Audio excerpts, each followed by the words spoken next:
विक्रम कीर्ति वृत्त चित्रात्मक लघु नाटिका द्वारा डॉक्टर शुभम शर्मा। मंच पर पीछे की ओर पर्दे पर उज्जैनी का दृश्य दिखाई देता है, जिसमें महाकाल, शिप्रा आदि के दर्शन होते हैं। तभी मंच पर दाहिनी ओर से एक पुरुष तथा एक स्त्री का आगमन होता है, जो अवंतिका दृश्य देखते हुए मंच का एक चक्कर लगा दाहिनी ओर ही जाकर खड़े होकर जनता की ओर देखते हैं। तभी पुरुष बोलना प्रारंभ करता है।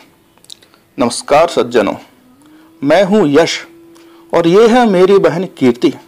हम दोनों भारत भ्रमण पर निकले हैं।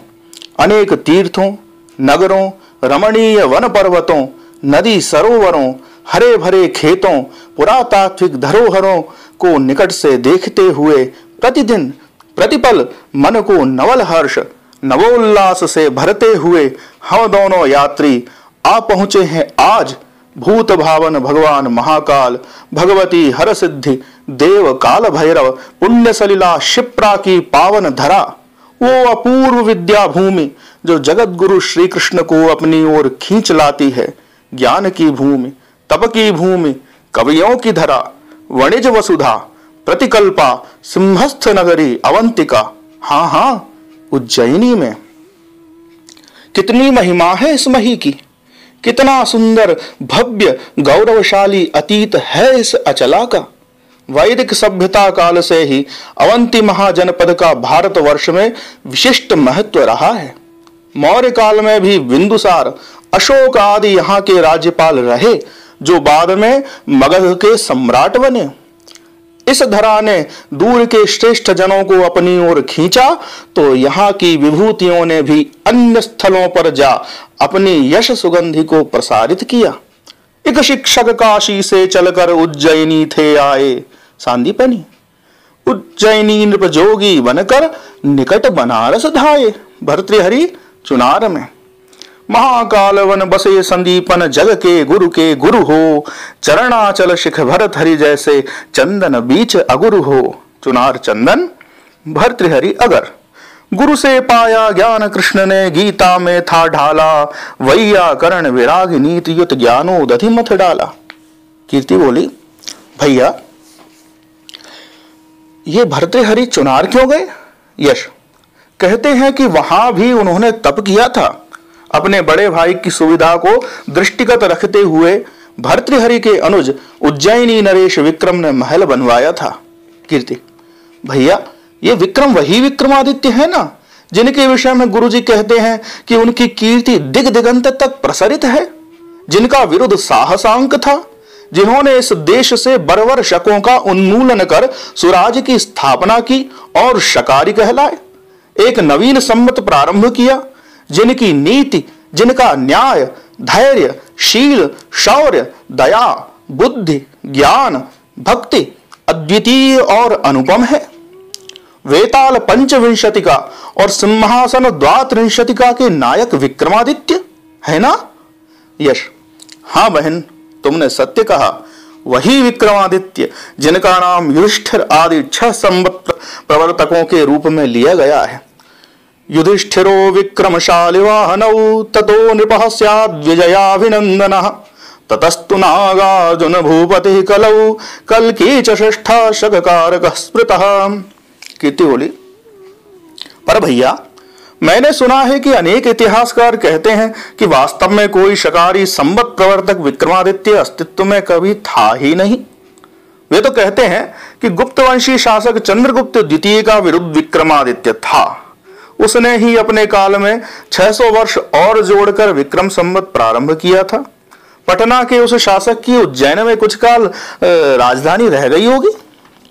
उज्जैन के साहसांक विक्रमादित्य के समय का न तो कोई भवन है, न विक्रम संवत की मुद्रा आदि है, न कोई प्रामाणिक ऐतिहासिक ग्रंथ, बल्कि विक्रम के नाम से सिंहासन 32 वेताल 25 जैसे गल्प साहित्य रचे गए। निरी गप्पे, खोरी गप्पे। यश, बहन यदि किसी को अंधकार देखना ही प्रिय है तो सूर्य का क्या दोष? क्या संभव है कि कोई अपने काल में 600 वर्ष जोड़कर बताना चाहे स्मरण रखो कि अतीत का निर्माण सदैव वर्तमान की पृष्ठभूमि में होता है, न कि भविष्य की प्रत्याशा में। निकट भविष्य का कुछ विचार फिर भी संभव है, परंतु सुदूर भविष्य का विचार असंभव। मैं यदि किसी नगर में 5 वर्ष से रह रहा हूं तो 15 वर्ष पूर्व से रहना प्रचारित कर सकता हूं, परंतु 25 वर्ष की वय में 50 वर्ष पूर्व से रहना प्रचारित नहीं कर सकता।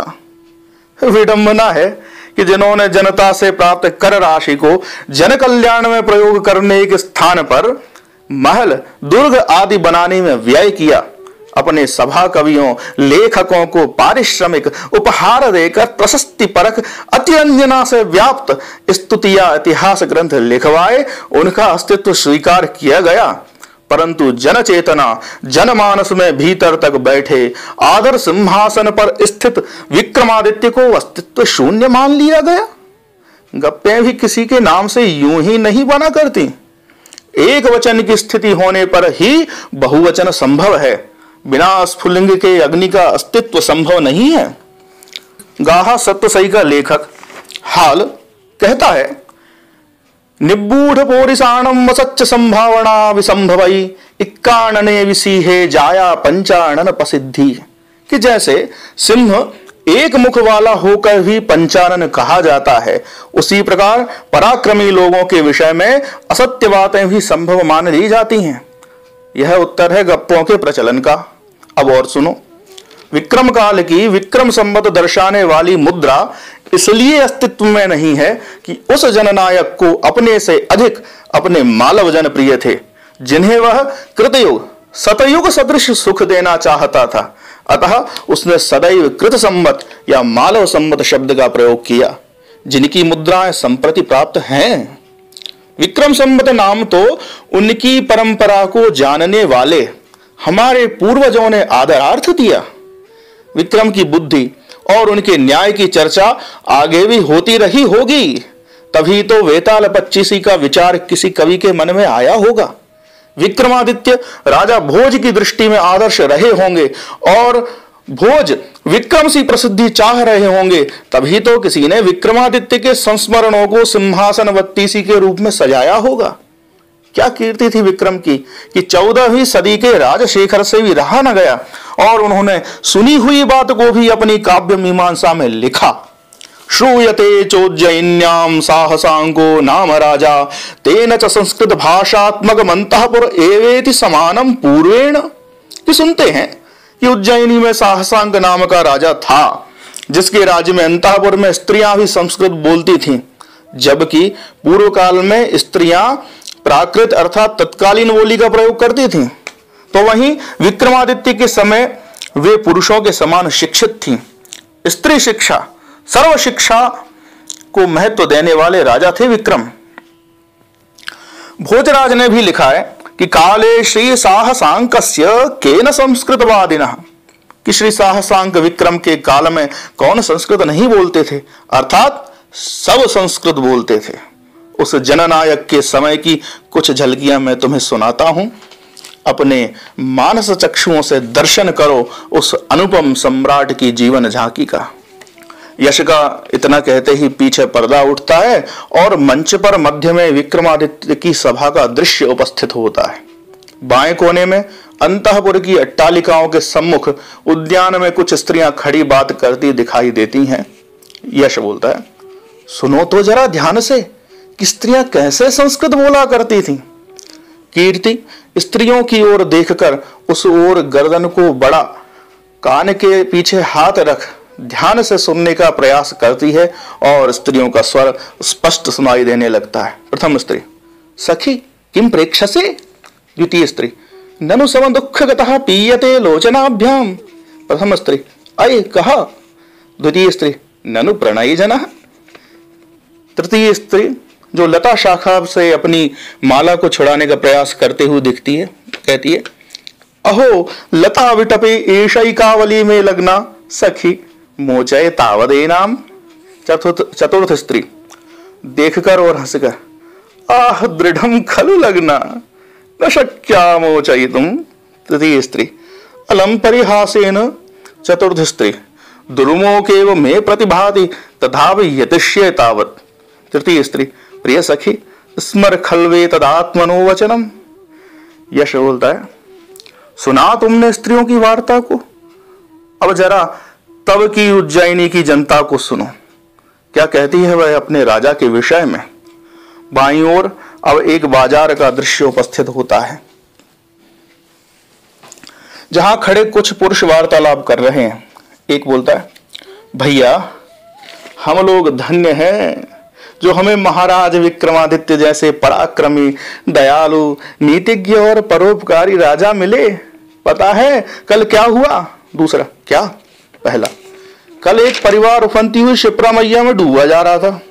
नाव पलट गई थी बेचारों की, पति पत्नी और 2 बच्चे सब डूबने ही वाले थे कि वहां टहल रहे महाराज की दृष्टि उन पर पड़ी। थोड़ी दूर खड़े अपने सैनिकों को पुकारने की बजाय वे स्वयं नदी में कूद पड़े। जैसे ही तैरते हुए वे उन डूबते हुओं के निकट पहुंचे, घबराए हुए चारों ने महाराज को कस के पकड़ लिया, जिसके कारण वे ढंग से तैर नहीं पा रहे थे और वे खुद भी जल में गोते खाने लगे। स्वयं के प्राण संकट में पड़ते देख भी महाराज ने उन लोगों को झटका देकर हटाया नहीं, क्योंकि अगर वो ऐसा करते तो छूटने वाला तीव्र प्रवाहमान शिप्रा में कहीं दूर बहकर डूब जाता। जैसे तैसे कर महाराज उन्हें किनारे लाए और स्वयं निढाल होकर पड़ गए। उनका बचना असंभव लग रहा था, परंतु भगवत कृपा से चमत्कार हुआ और महाराज को नवजीवन प्राप्त हुआ। दूसरा कहता है, सही कहते हो भैया, भगवान की बड़ी कृपा है हमारे महाराज पर, तभी तो बड़े बड़े चमत्कार घटित हो जाते हैं उनके साथ। वो नए महल वाली बात तो तुमने सुनी ही होगी। पहला, कौन सी? दूसरा, अरे वो नया महल बनवाया था ना महाराज ने, जिसे एक ब्राह्मण ने दान में मांग लिया और महाराज ने तत्क्षण दे दिया। रात में ब्राह्मण देवता पर्यंक पर निद्रालीन थे कि कुछ अटपटे स्वरों ने उनकी निद्रा भंग कर दी। कोई अदृश्य शक्ति कह रही थी, कहां गिरूं, कहां गिरूं, कहां गिरूं। ब्राह्मण देवता को तो भय के कारण कुछ क्षण के लिए संज्ञापात हो गया। थोड़ी चेतना आने पर वहां से सर पे पैर रख के भागे। महाराज के पास आकर कहा कि अपना महल आप रखो महाराज, वहां तो भूत प्रेतों का डेरा है, मुझे अपने प्राण व्यर्थ नहीं खोने। अगली रात्रि स्वयं महाराज वहां सोए और कहां गिरूं, कहां गिरूं स्वर जैसे ही उनने सुना, जैसे ही आवाज सुनी, उत्तर दिया कि मेरे पर्यंक को छोड़ जहां गिरना गिर जाओ। प्रातः उठकर देखा तो उनके पर्यंक को छोड़ सारा महल स्वर्ण मुद्राओं से भरा हुआ है। वास्तव में स्वर लक्ष्मी मैया का था। महाराज ने तनिक भी लोभ नहीं किया और सारा धन तथा वह महल ब्राह्मण को ही दे दिए। पहला, अद्भुत, निश्चित ही हमारे महाराज से कोई पराक्रमी भी नहीं और दानी भी नहीं। तीसरा, और सच्चा नीतिज्ञ और दयालु भी नहीं। वो चोरों वाला प्रसंग सुना तुमने? पहले दोनों, कौन सा? तीसरा, अरे यह तो तुम लोग जानते ही होगे कि हमारे महाराज प्रजावत्सल हैं। अपने अधिकारियों को प्रजा का ध्यान रखने का स्पष्ट निर्देश दे रखा है। उस पर भी प्रायः वेश बदलकर स्वयं जनता के बीच भ्रमण कर, उनसे वार्ता कर, उनके सुख दुख की स्थिति जानने, उनके कष्ट हरने का प्रयास करते हैं। ऐसे ही एक रात्रि जब वे वेश बदलकर भ्रमण कर रहे थे, उन्हें अपने भवन के निकट 4 चोर वार्ता करते मिले। ये भी उनके समक्ष खड़े हो गए। चोरों ने अपना मंतव्य प्रकट कर अपने गुणों का बखान किया और कहा कि तुम में भी कोई गुण हो तो कहो और हमारे साथ ही बनो। महाराज ने कहा कि मेरा गुण यह है कि राजमहल में धन कहां गड़ा है मैं बता सकता हूं। वास्तव में आपने धन का स्थान बता भी दिया। महाराज ने चोर चोरी करके बाहर आए। तय हुआ कि कल प्रातः अमुक स्थान पर एकत्रित होंगे। प्रातः महाराज ने उस स्थान और उन चोरों के विषय में बताकर सैनिकों को वहां भेज दिया। चोर पकड़े गए। ये चर्चा चलते चलते इसी के साथ सभा में समानांतर दृश्य मंच पर उपस्थित होता है। सभा में जब वे लोग गए तो महाराज को देखकर चौंक गए। राजा ने पूछा कि तुम कितने लोग कल चोरी करने आए थे? उन्होंने कहा कि 5। राजा ने झूठा क्रोध दिखाकर कहा, पर तुम तो 4 हो, तुम्हारा 5वां साथी कहाँ है? चोरों ने डरते डरते महाराज की ओर इंगित कर कहा, आप हैं हमारे 5वें साथी। सारी सभा सन्न रह गई, पर महाराज ठहाका मार के हंस पड़े और बोले, ये सत्य कह रहे हैं? चोरों से बोले, तुमने निर्भीक होकर सत्य कहा है, तुम्हारे हृदय में धर्म जीवित है। मुझे विश्वास है कि तुम जो वचन दोगे उससे कभी न टलोगे। वचन दो कि अब कोई पाप कृत्य नहीं करोगे और सत्य पथ पर, धर्म पथ पर चलोगे। वचन दो। यह कल चोरी किया धन मेरी ओर से तुम्हें भेंट। जो भटकों को सही मार्ग दिखा दें, ऐसे हैं हमारे सम्राट विक्रमादित्य पहला, और उनकी बुद्धि का, युक्ति का भी कोई तोड़ नहीं है भैया। एक दिन सभा में एक विचित्र प्रकरण उपस्थित हुआ। 2 स्त्रियां एक ही बालक को अपना अपना पुत्र बता रही थी। बालक अबोध था और दोनों से हिला मिला था। दोनों के तर्क और प्रमाण समान बली थे। सारी सभा स्तब्ध थी। सत्यान्वेषण का कोई मार्ग दिखाई न देता था। तभी महाराज बोले कि एक काम करो कि बालक के 2 टुकड़े करके दोनों को आधा आधा भाग दे दो। यह सुनते ही एक स्त्री बिलखते हुए बोली, महाराज ऐसा अनर्थ ना करें। दूसरी की ओर अंगुली करके बोली कि यह इसी का बालक है, इसे ही दे दीजिए। महाराज बोले कि यही इसकी सच्ची माता है, क्योंकि कोई भी मां अपने बालक को कष्ट में नहीं देख सकती। और ये जो दूसरी स्त्री है, इस दुष्टा और कपटिनी को बंदी बना लिया जाए। धन्य है महाराज विक्रमादित्य। तभी तो उनकी सभा विद्वानों से भरी पड़ी है। उनमें से 9 तो नवरत्न कहलाते हैं। कीर्ति बोली, भैया परंतु मैंने सुना है कि नवरत्नों के जो नाम हैं उनमें कई स्पष्ट रूप से विक्रम काल से भिन्न समय के हैं। तब क्या यह एक कपोल कल्पना है? साथ ही 5वीं 6ठी सदी के वराहमिहिर का नाम अगर सत्य माना जाए तो विक्रमादित्य गुप्त वंशी चंद्रगुप्त द्वितीय सिद्ध नहीं होते क्या? यश बोला, नवरत्नों के नामों में जो काल भिन्नता हम देख रहे हैं, इसका कारण यह हो सकता है कि उसी नाम के उसी विधा के कोई आचार्य जो विक्रम काल से प्राचीन या बाद के हैं, उनके साहित्य, उनके इतिहास से हम परिचित हों और विक्रम काल के आचार्य के स्थान पर उनको मानने से भ्रम हो रहा हो। जैसे जन सामान्य शकुंतला दुष्यंत पुत्र भरत के नाम पर इस देश का नाम भारतवर्ष होना समझते हैं, जबकि उनके पूर्व श्री राम के भाई और उनसे भी पहले ऋषभदेव जी के पुत्र भरत हुए, जिनके नाम पर इस अजनाभ वर्ष या हिमवर्ष का नाम भारतवर्ष पड़ा था। राजशेखर ने कालिदास त्रयी 3 कालिदास की चर्चा की है। यह जरूर निश्चित है कि प्रसिद्ध कालिदास विक्रम कालीन ही थे। रही बात वराहमिहिर की, तो ज्योतिष जगत में जब 2 आर्यभट्ट 2 भास्कर हो सकते हैं, तो क्या 2 वराहमिहिर भी नहीं हो सकते? क्या यह संभव नहीं है? दूसरे, पंच सिद्धांतिका वराहमिहिर का प्रारंभिक ग्रंथ माना जाता है, जिसमें शक 427 अर्थात 505 ईस्वी का उल्लेख है। इस समय वराहमिहिर युवा रहे होंगे, जबकि चंद्रगुप्त द्वितीय की मृत्यु 414 ईस्वी अर्थात इस समय से लगभग 90 वर्ष पूर्व मान्य है। अतः वराहमिहिर को आधार मानकर चंद्रगुप्त द्वितीय, जिनका कि नाम नहीं वरन विरुद्ध था विक्रमादित्य, उन्हें साहसांक विक्रमादित्य कैसे मान लिया जाए? और फिर कृष्ण चरित्र काव्य का कर्ता चंद्रगुप्त द्वितीय के पिता समुद्रगुप्त को माना गया है। इस ग्रंथ में भ्रमवश शूद्रक को शकारी संवत् प्रवर्तक विक्रमादित्य मान लिया गया। वत्सरम स्वम शकान जित्वा प्रावर्तयत विक्रमम, जबकि राजशेखर शूद्रक और साहसांक को भिन्न मानते हैं। इससे सिद्ध होता है कि समुद्रगुप्त विक्रम के इतने अधिक वर्ष बाद हुए कि उन्हें भ्रम हुआ। दूसरे, अपने पुत्र के पूर्व ही वे शकारी विक्रमादित्य की चर्चा करते हैं। विक्रम के नवरत्न थे, यह संकेत उनके लगभग 150 वर्ष पश्चात के सुबंधु ने नवक शब्द का प्रयोग कर दे दिया है। परंतु जो नाम मिलते हैं वो ज्योतिर्विदाभरण के इस श्लोक में है। धन्वंतरिक्षपणकामर सिंह शंकुः वेताल भट्ट घटकर परकालिदासाः ख्यातो वराह मिहरो नृपतेः सभायां रत्नानि वै वररुचिर्नव विक्रमस्य। क्षपणक जैन तो अमर सिंह बौद्ध माने जाते हैं, जिससे विक्रम के सर्वधर्म समभाव का भी ज्ञान होता है। जरा दर्शन करो विक्रम की उस भव्य और दिव्य सभा का। मंच पर मध्य में सिंहासन पर सम्राट विक्रमादित्य विराजमान है। दोनों ओर सभासद बैठे हुए हैं। चारण सम्राट की यश गाथा का वखान कर रहा है।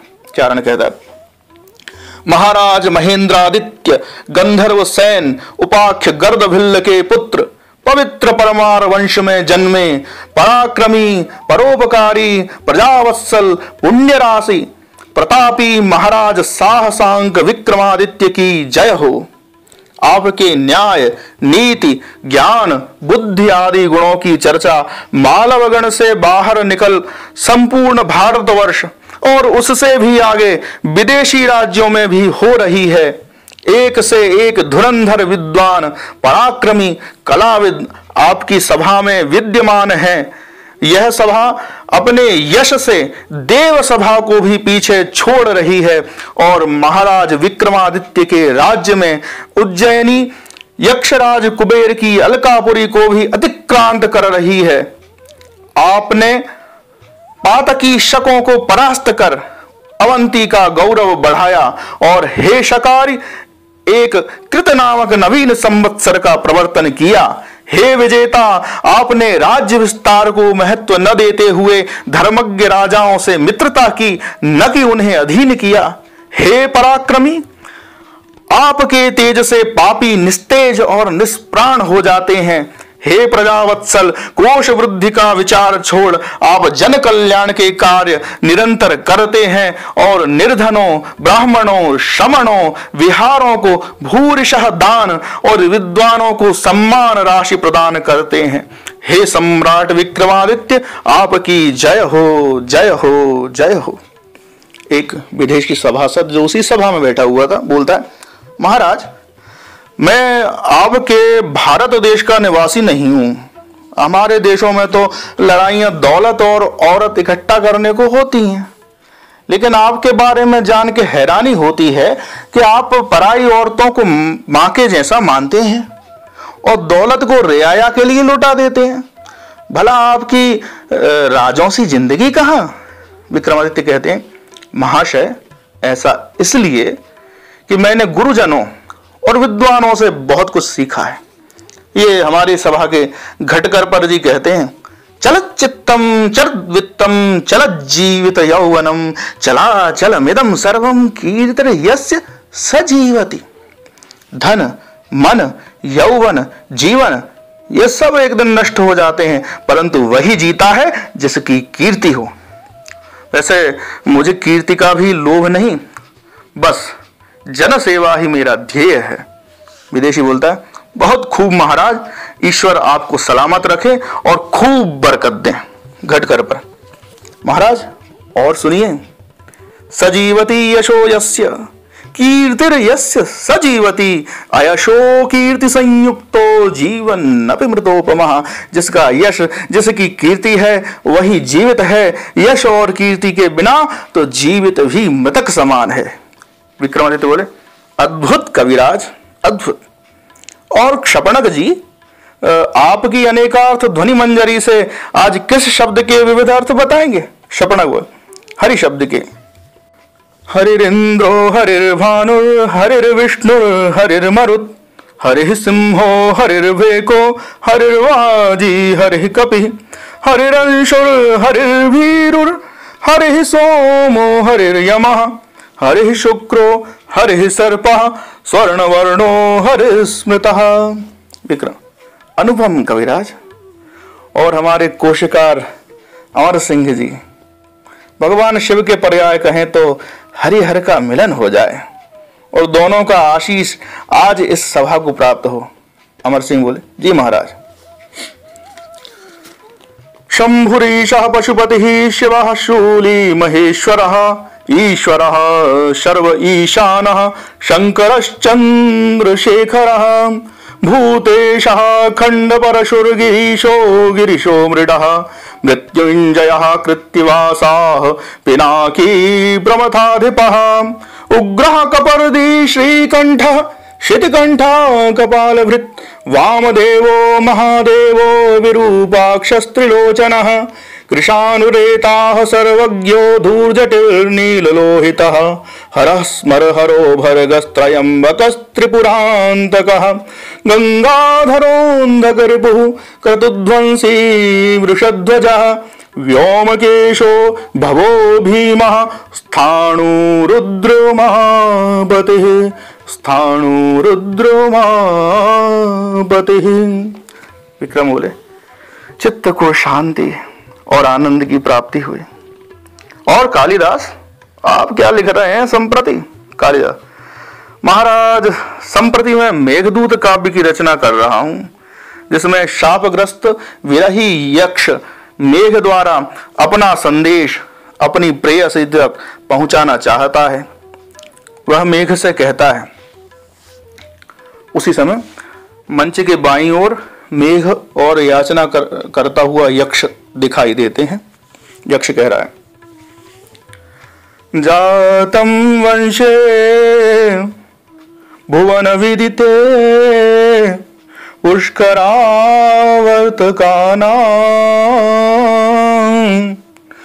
जानामि त्वां प्रकृति पुरुषं कामरूपं मघोनः तेनार्थित्वं त्वयि विधिवशात् दूरबन्धुर्गतोऽहम् याच्यामोघा वरमधिगुणे नाधमे लब्धकामा नाधमे लब्धकामा।